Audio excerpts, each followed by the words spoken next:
Dear viewers, যারা video দেখছেন, যদি আপনার বা আপনার বাবার বা আপনার মার, আপনার ফ্যামিলি কারো ডায়াবেটিস থাকে, আনকন্ট্রোল ডায়াবেটিস বা কন্ট্রোলে থাকুক, ডায়াবেটিস থাকলে আপনি 4 মাস পর পর, আমি আবারও বলছি, 4 মাস পর পর রক্তে 3টা টেস্ট করবেন। একটা হলো কিডনি ভালো আছে কিনা জানার জন্য সেরাম ক্রিয়েটিনিন, কারণ ডায়াবেটিস রোগীর কিডনি খুব দ্রুত নষ্ট হয়।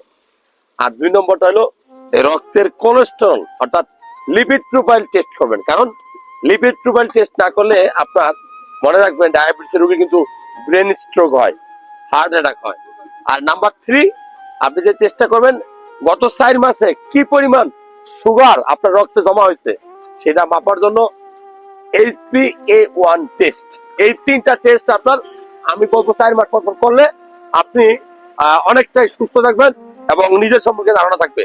ভালো লাগলে এই তথ্যগুলো শেয়ার করবেন। মনে রাখবেন, একটা ডায়াবেটিস রোগী অযত্ন করলে তার কিডনি নষ্ট হয়, আর যৌবন শক্তি শেষ হয়, ব্রেন স্ট্রোক করার সম্ভাবনা থাকে।